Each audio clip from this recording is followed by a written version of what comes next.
Déjeme decirle, yo tengo muchos defectos, ¿verdad? Pero de una cosa sí estoy convencido, y es que este país vale la pena luchar por él. Y yo creo que es poco a poco, cada día que pasa, más y más personas están creyendo lo mismo, que este país vale la pena luchar.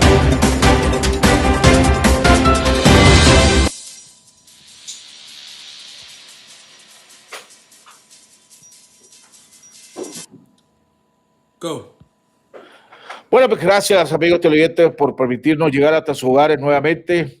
Queremos pedirle disculpas por entrar a esta hora, media hora, 35 minutos más tarde de la hora normal, pero quiero denunciar que hemos sido víctimas de un boicot.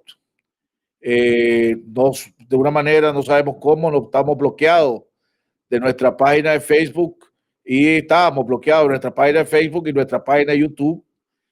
Ahorita lo que estamos haciendo para poder transmitir, estamos triangulando la señal hacia afuera de Nicaragua y después regresando a Nicaragua para poder hacer este programa. Quiero, gracias al apoyo que nos está dando mi hijo desde los Estados Unidos, y junto aquí con Nelson lograron buscar la manera de cómo hiciéramos este programa. Quiero agradecer también a nuestro invitado el día de hoy, el doctor Oscar René Vargas, que ha tenido la paciencia de esperar mientras lográbamos superar esto. Al principio íbamos a grabarlo y después tratarlo de pasar, pero gracias a mi hijo logramos poder hacer esta triangulación y estamos ya en vivo. Vamos a revertir un poco la manera del programa. Nuestro comentario lo vamos a dejar para el final y vamos a entrar de lleno ya con nuestro invitado desde Costa Rica, el doctor Oscar René Vargas. Oscar René, gracias por venir al programa, gracias por haber aceptado la invitación y gracias por tu paciencia. Pues sabes, siempre que he sido un fiel que ha sido desde que estábamos en el canal 10. Así es. Y después pasamos al canal 2. Después al 2. Y después a los lunes negros. Sí. Y después 100%. Después 100%. Y ahora en las redes. Sí, ahora en las redes. Decir que yo soy un viejo colaborador de tu programa. Oscar René, primero, Carlos, me gustaría oír tu comentario alrededor de las elecciones de Bolivia. Me gustaría saber qué opinas al respecto de esto. Yo dije en mi comentario, iba a decir en mi comentario que no me sorprendía porque hay más del 60% de la población boliviana es indígena. Lógicamente iban a simpatizar, y la oposición cometió el error de atacar a Evo Morales cuando ya Evo Morales ya no estaba ni siquiera en Bolivia y no logró generar la suficiente simpatía hacia ellos, aunque si sumar los dos candidatos que no son del partido de Evo Morales llegarían al 50%, pero Luis Arce logró el 54%, por lo cual logró ganar en la primera vuelta.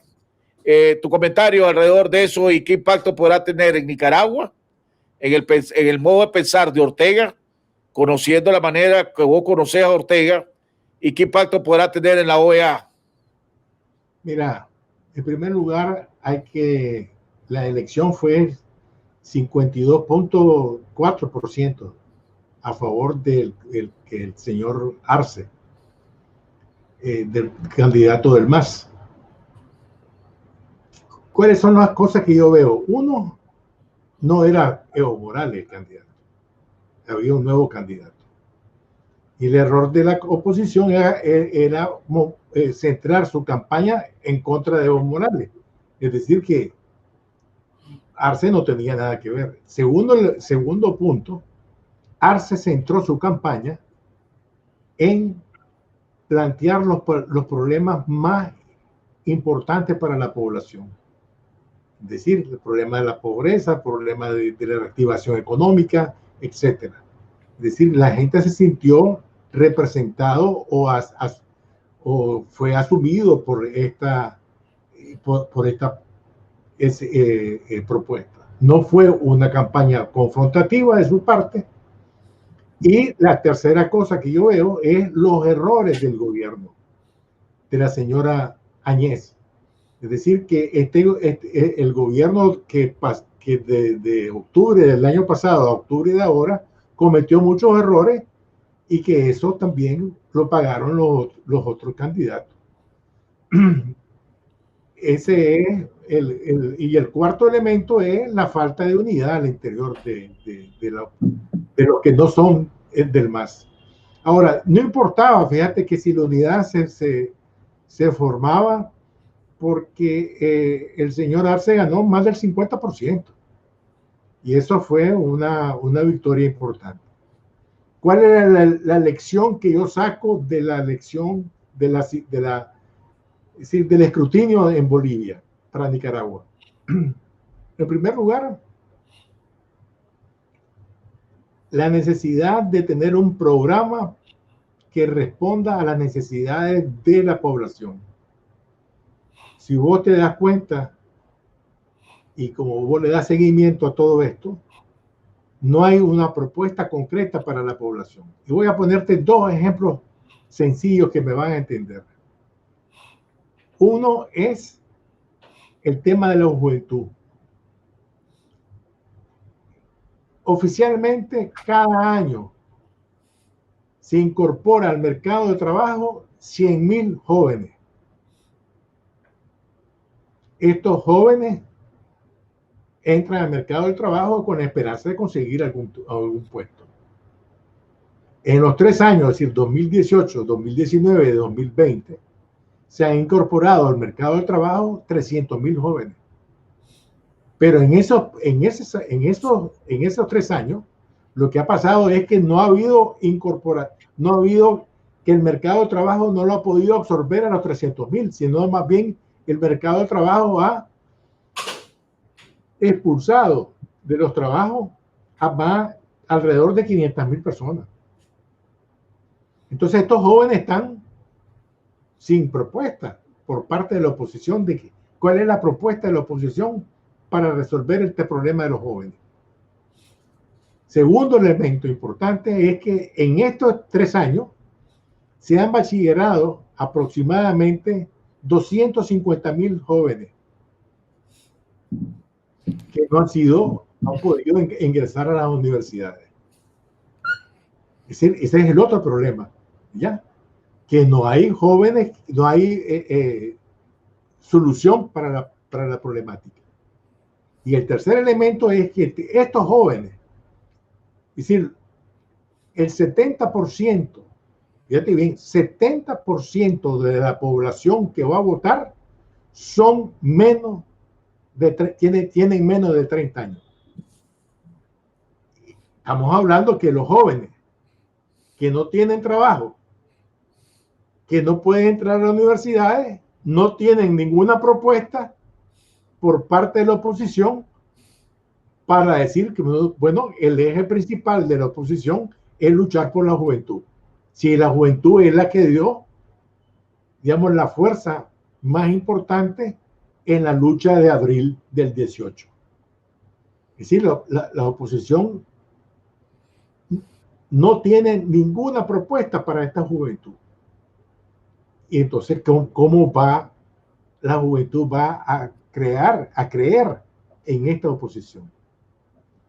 Segundo elemento importante que yo saco de esta elección es el tema de la mujer. El tema de la mujer en Nicaragua, entre el 40 y el 50% de los hogares en Nicaragua, que son 1.780.000 hogares en el país, la jefa de familia son mujeres. Es decir, la mujer es la que aporta más dinero a esa familia, o son mujeres que son madres solteras. Tampoco hay una propuesta para resolver este problema. No hay ninguna propuesta directamente hacia la mujer. Es decir, vos ves todos los discursos que que hacen los diferentes, digamos, personeros de la oposición, no tocan el tema de los jóvenes, no tocan el tema de las mujeres. Para mí, ese es un elemento sumamente importante porque no está tocando los problemas de la población. Vos tenés que atraer a la población reivindicando sus demandas. Si a eso le sumamos que el desempleo se incrementó, la pobreza se incrementó y que tampoco son elementos centrales para la oposición. La oposición no tiene ninguna propuesta para resolver las 5 crisis que está viviendo el país. Y ese es uno de los problemas que tampoco lo puede resolver Ortega. Ahora, veamos, pero, déjame terminar con las 5 crisis. Las 5 crisis, estamos hablando de la crisis económica, la crisis política, la crisis social, la crisis sanitaria y la crisis internacional. Estas 5 crisis son los que están marcando la coyuntura política del país. Ahora, decime qué es lo que quería. No, la pregunta es, esta victoria del partido de Evo Morales, de MAS, en Bolivia, le reducirá un poco el temor de Ortega aquí en Nicaragua alrededor de, dice, bueno, Evo Morales, a pesar de todo, su partido logró triunfar, a lo mejor me puedo arriesgar y dar elecciones con garantías en Nicaragua, o crees que no va a tener ninguna incidencia en él, en su modo de pensar de que aquí lo peor que puede hacer es arriesgarse a perder el poder? Yo no creo que vaya a tener incidencia. ¿Por qué? Porque el caso de Bolivia era el caso de que el candidato no era Evo Morales, uno. Segundo, el gobierno que estaba en el poder no era del MAS. Y ese gobierno cometió una serie de errores que fue uno de los elementos que permitió que ganara el candidato del MAS. Ortega, yo no creo que esté dispuesto a ceder el gobierno, fue la jefatura del gobierno. La prueba de ello es que él puso desde la elección pasada como candidato a la vicepresidencia a la señora Murillo, en caso de que él pudiera fallecer por sus enfermedades crónicas que padece. Así que yo no lo estoy viendo que él vaya a cambiar de estrategia, de mantenerse en el poder, sabiendo que él es el hombre que le permite mantener la unidad del partido orteguista, dado las diferentes corrientes que existen. Es decir, él logra crear una especie de buena parte de buscar quedar bien con todas las corrientes que hay. Ahora, el día de mañana comienzan las 2 sesiones de la OEA. Mañana son con las organizaciones de la sociedad civil y organizaciones, y el miércoles, si no me equivoco, es ya la asamblea con los cancilleres. Hoy anda circulando ya de nuevo una nota verbal, lo que le llaman, pues, un proyecto de resolución que está endosado por Canadá, Chile, Colombia, Paraguay, los Estados Unidos y Venezuela. Un proyecto, desde mi punto de vista, que pareciera que es compadre hablado con Ortega, donde básicamente le piden, ¿verdad?, que lo siguiente, una modernización y reestructuración del Consejo Supremo Electoral para que pueda operar independientemente, un proceso pluralista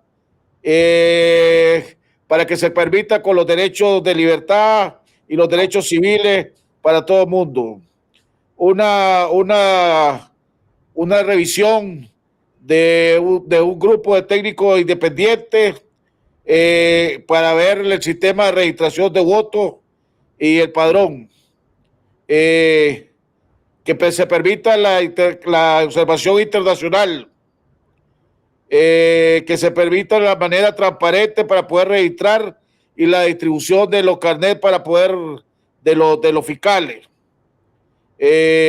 Un conteo transparente y consolidación de los resultados en tiempo rápido.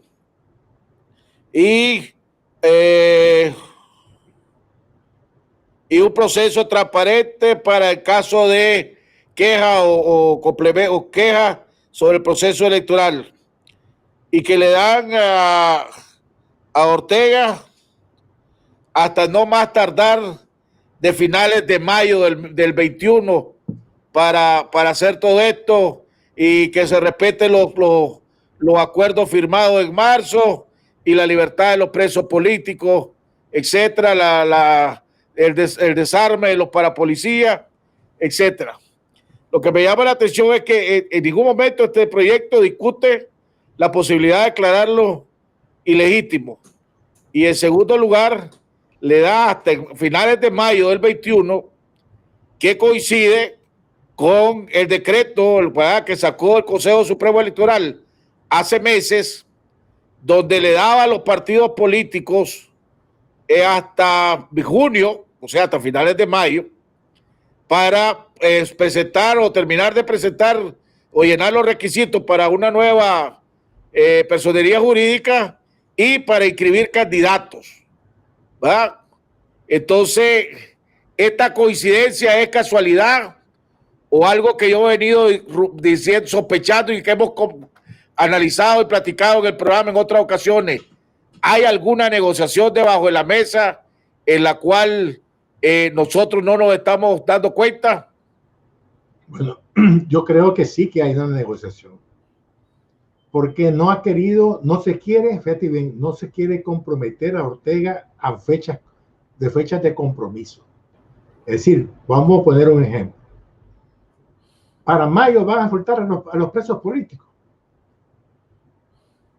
¿Por qué no se pone fecha, como había propuesto, 15 de noviembre, que la liberación de los presos políticos? El regreso de los exiliados tampoco está garantizado. ¿Ya? El regreso de la Comisión Interamericana de Derechos Humanos para poder asegurar que la oposición tenga la capacidad de movilizarse, de organizarse sin la represión, como hasta la fecha ha sucedido. No hay nada de eso. Es decir, todo está en la buena voluntad que en el tiempo de aquí es decir, de noviembre, vamos a poner de noviembre a mayo, es decir, 7 meses, Ortega tiene 7 meses de tiempo político para resolverlo.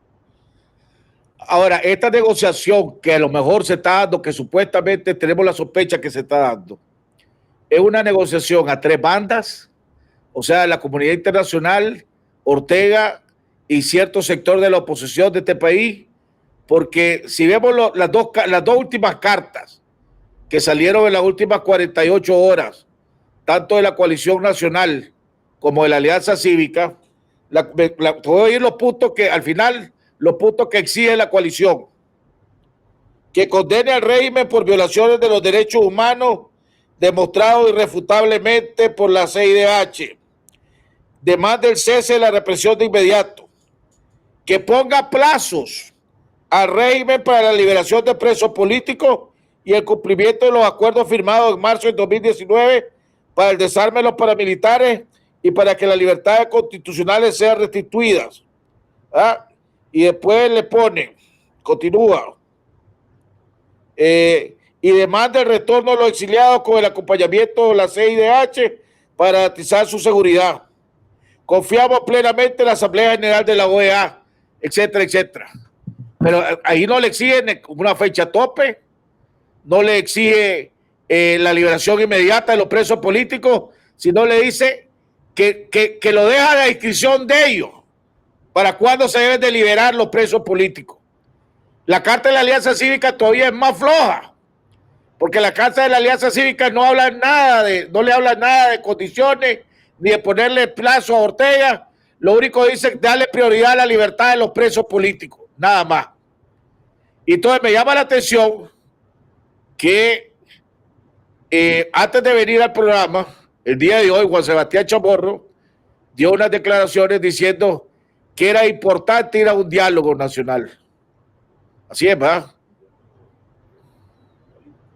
A un diálogo político nacional. Entonces, aquí estará la negociación a tres bandas. Mira, es evidente dos cosas que son importantes. Una, el hecho que Pompeo haya declarado que iba a asistir a la reunión de la OEA. Hay que tener en cuenta que el secretario, es decir, el ministro de Relaciones Exteriores de los Estados Unidos, no suele asistir a las reuniones ordinarias de las asambleas de la OEA. Solo que vaya a pasar algo especial. Solo que va a pasar algo especial. Entonces, y el tema de Nicaragua está en la agenda de la reunión. Por lo tanto, yo sospecho que hubo una negociación entre Pompeo, pues el gobierno norteamericano, Almagro y el gobierno de Nicaragua. Y es producto de esa negociación que sale esa propuesta de resolución. Una resolución que no le pone tiempo político a Ortega. Ortega gana tiempo político. Toda su estrategia de Ortega a partir de abril del 18 ha sido ganar tiempo, políticamente hablando. Y esto es lo que Ortega está ganando 7 meses más. Para que entonces, como va a entrar en un proceso de negociación, no hay que prever ninguna nueva sanción contra el gobierno o el régimen de Ortega Murillo. Ese es un punto importante para Ortega. Evitarse, fíjate bien, que al aceptar la negociación política para las elecciones, logra que la crisis internacional la controle, la mediatice y no sea un elemento más de presión para ellos, sino que le da 7 meses de tiempo para que Ortega pueda moverse. Ahora, ¿qué tipo de negociaciones estarán dando? Porque Ortega ya ves que aprobó la ley de agentes extranjeros. Otros dijeron varios, por ejemplo, que creían que la habían aprobado, pero que no la iban a publicar. Inmediatamente ya apareció el lunes publicada en la Gaceta. Hoy anuncian que el miércoles van a aprobar la ley de delitos cibernéticos. Entonces, oíme, si aquí supongamos que se logra algún tipo de negocio, que está en una negociación, como dice el dicho, no me ayudes, hermano. Quien esté negociando por la oposición, mejor no me ayudes, porque ¿qué es lo que está sacando? ¿Qué es lo que está logrando? La represión continúa. Ahora te va a controlar los ingresos de plata. No va a poder tener la plata, no te puedes movilizar.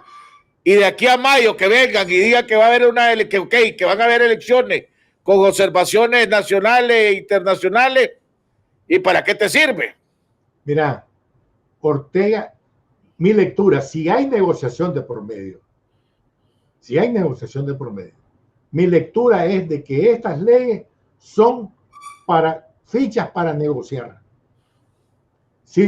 Vamos a poner un ejemplo, si Ortega tenía 5 fichas para negociar, él se puso 3 fichas más.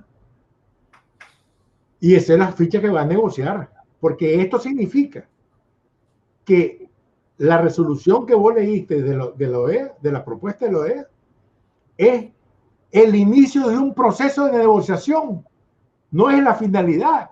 Sí, el proceso.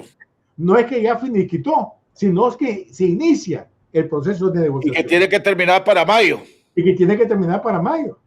Entonces Ortega tiene esta ficha para negociar más y no ceder en los puntos principales que él considera indispensables.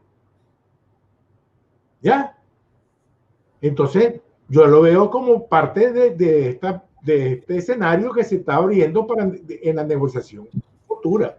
Ahora, supongamos ese uno de los escenarios. Sí. El otro escenario es que Ortega diga, me importa un comino, brother, las sanciones Yo voy con todo, a mí me tiene que sacar a la fuerza de aquí.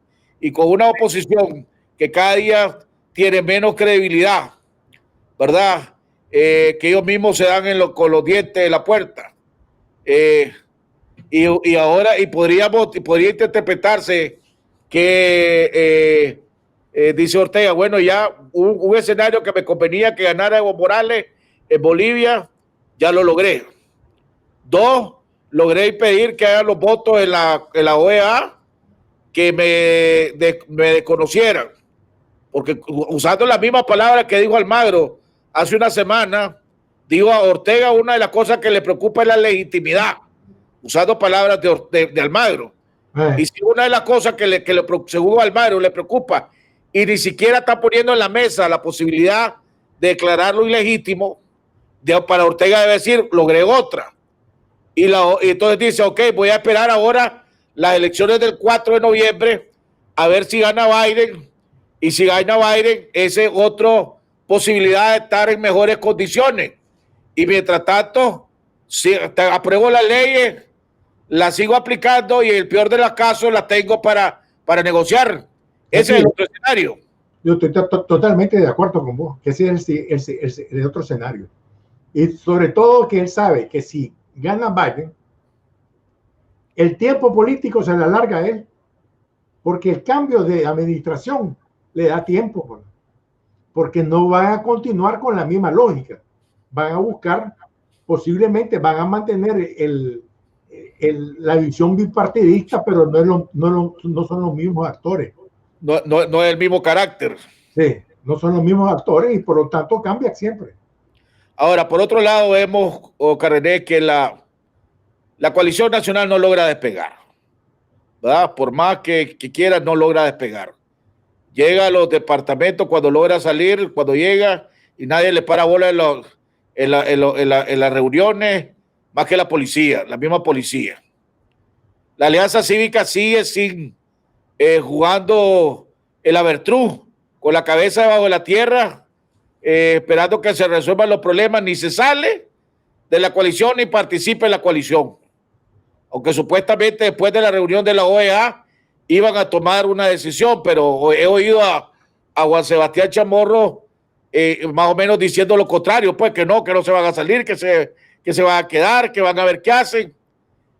Entonces, ¿qué debe hacer la oposición para empezar a despertar a este pueblo que cada día está más desilusionado de ellos, pero que se mantienen firmes luchando contra esta dictadura?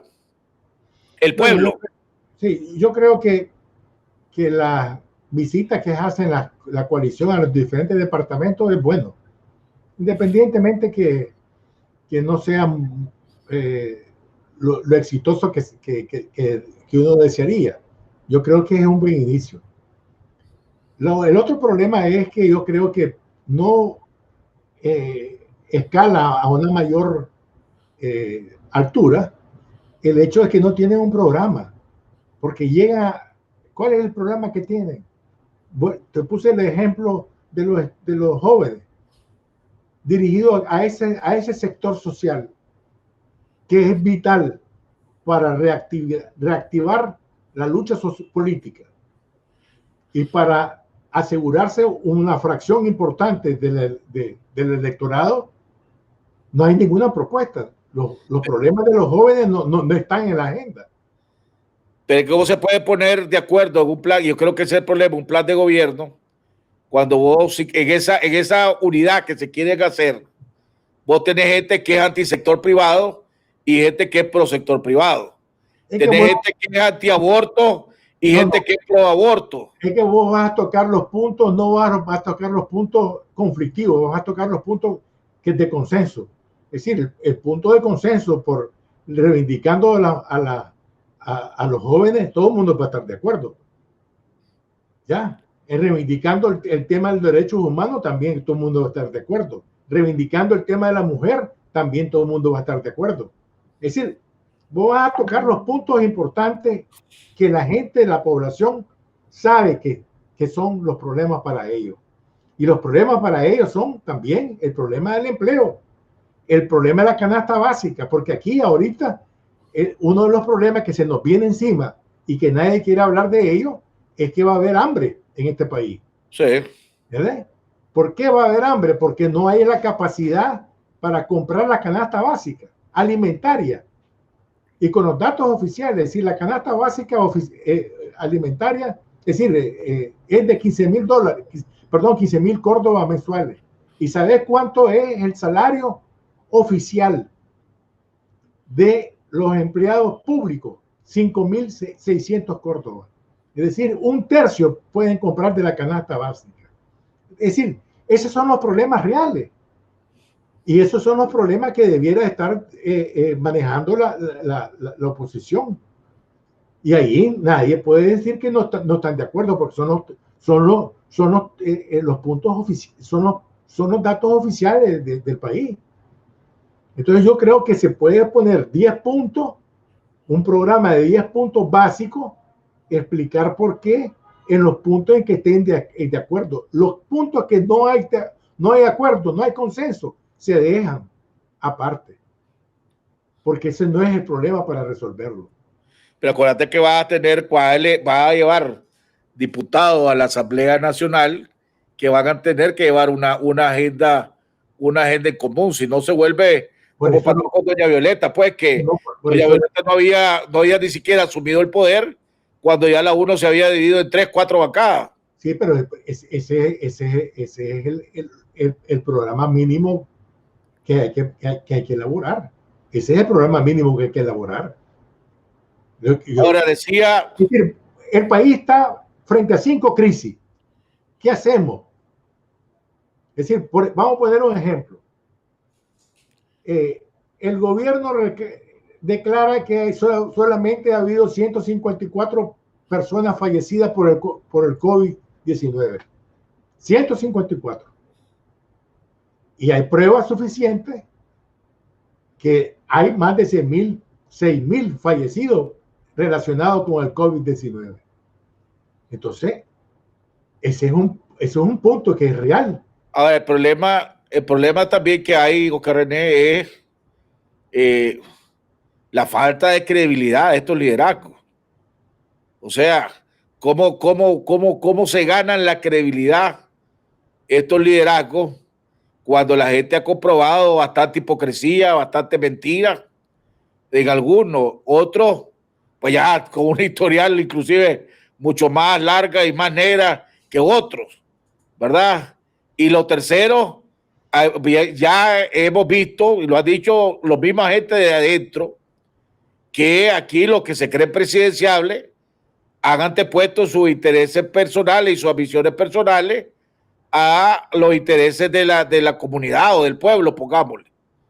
Entonces decía la vez pasada el doctor Valverde que debería convocarse a un diálogo nacional y que fueran delegados de todas las agrupaciones para tratar de buscar ese consenso y esa agenda mínima que vos decís, esa propuesta mínima.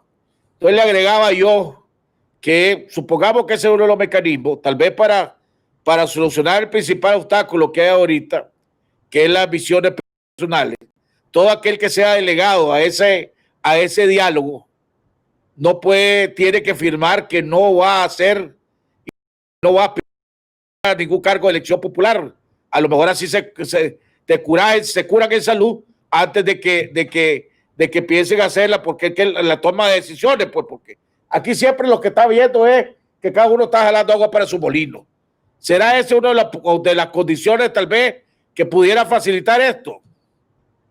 Yo creo que un programa es lo que puede permitir evitar que los egos sean los elementos que predominen en las decisiones políticas. Esa es mi propuesta. Disminuir que los egos desaparezcan en las decisiones políticas basado en un programa que la gente tiene que establecer y desarrollar. Ahora, no hay siempre 100% garantía, sí, pero es un elemento que puede disminuir este problema de los egos personales. Vos mencionabas que Nicaragua tiene cinco crisis que hay que solucionar. Correcto. Ok, el común denominador de las 5 crisis es Daniel Ortega. Correcto. Entonces, el primer punto que hay que ponerse de acuerdo es cómo salir de Ortega, cómo obligar a Ortega a sentarse, cómo o sacarlo o obligarlo a sentarse. Y ese ha sido uno de los obstáculos también, que cada uno tiene diferentes estrategias. Otro dice, vamos a negociar con él, otro dice, vamos a esperarlo, otro dice, lo vamos a asustar, otro dice, vamos a esperar que la comunidad internacional lo obligue, y a la hora de la piedra poma no hacen nada. Y lo otro es que Ortega no ha mostrado hasta el momento ningún interés de negociar ni de hablar con ellos, ni que tenga la necesidad de hablar con ellos. Ni siquiera le para bola, pues. Entonces, ¿cómo superas eso? Mira, Ortega va a actuar dependiendo de la correlación de fuerzas sociales. Es decir, ¿cuál correlación de fuerza tenés para obligar a Ortega a negociar? Y así, ese ha sido el error más grave de la oposición, que tenía que haber utilizado las sanciones y una estrategia de utilizar, en el buen sentido de la palabra, es decir, el apoyo de la comunidad internacional más tu propuesta interna. Y yo aquí hice una propuesta que juntaba esas dos cosas. ¿Cuál era? Pedir a la OEA que estableciera tiempos políticos para la liberación de los presos políticos.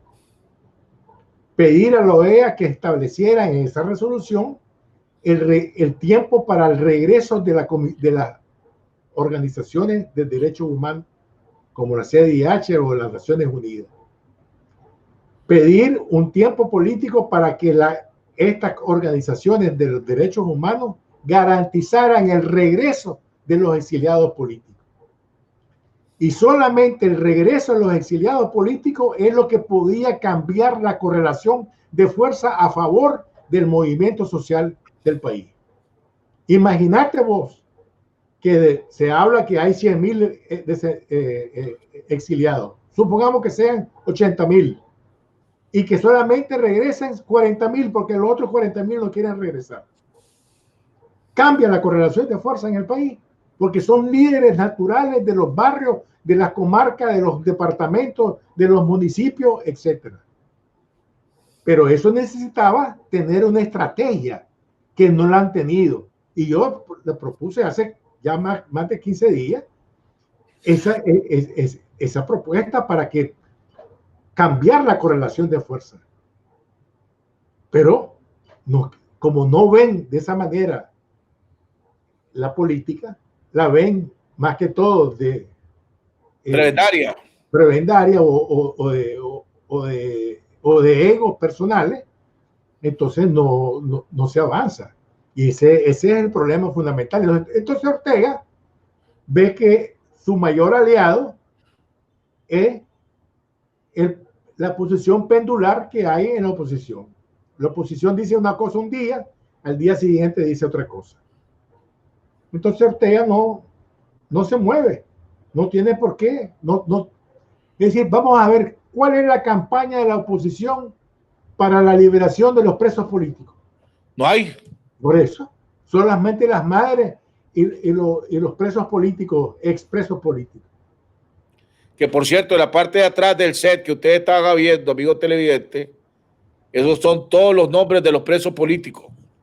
Todos los nombres de los presos políticos están en la parte de atrás del set ahorita para que la gente vea, pero desgraciadamente, oíme, si ni en la carta que mandaron, Oscar René, en la carta que mandaron, sale que pidiendo, que le dicen que liberen, exigir la liberación, cuando que le exijan la pronta liberación.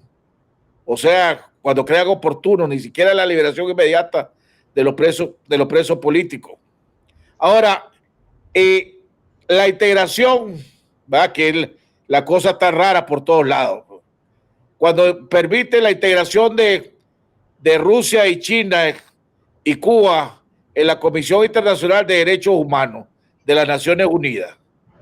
Hombre, Eso es decir Ortega. Y ahí, de la noche a la mañana, tengo 3 aliados en los derechos humanos. Sí, pero eso no es importante para Ortega. No, eso es secundario. Es decir, estamos hablando en la coyuntura actual. Es decir, si estamos hablando de futuro, pues sí, pero en la actualidad, es decir, digamos, en octubre, noviembre, diciembre de 2020, eso no es un elemento que a Ortega le va a favorecer nada. ¿Ya? A Ortega lo que le puede presionar es lo que estábamos hablando. Es decir, que se ponga fecha para el regreso de los exiliados, para la liberación de los presos políticos y el regreso de las comisiones internacionales. Y también, perdón, dale. Y también que sea una comisión de alto nivel la que supervise el cumplimiento de esos elementos. Para terminar, Oscar René, ¿qué podemos esperar para esta resolución o esta nota verbal que anda circulando, respaldada por Chile, Colombia, Venezuela, los Estados Unidos y Canadá? Para que le hayan puesto su nombre, porque ya deben de tener los votos. Por lo tanto, no debemos de esperar que se apruebe otra cosa más que lo que está ahí. Y que, desde mi punto de vista, y creo que vos coincidís lo mismo, o yo coincido con tu punto de vista, que esta resolución que va a salir de la OEA este miércoles o este jueves, el miércoles, perdón, es una resolución que, hombre, Ortega debe estar feliz. Sí, porque no hay ninguna presión real. ¿Ya? Es decir, para mí,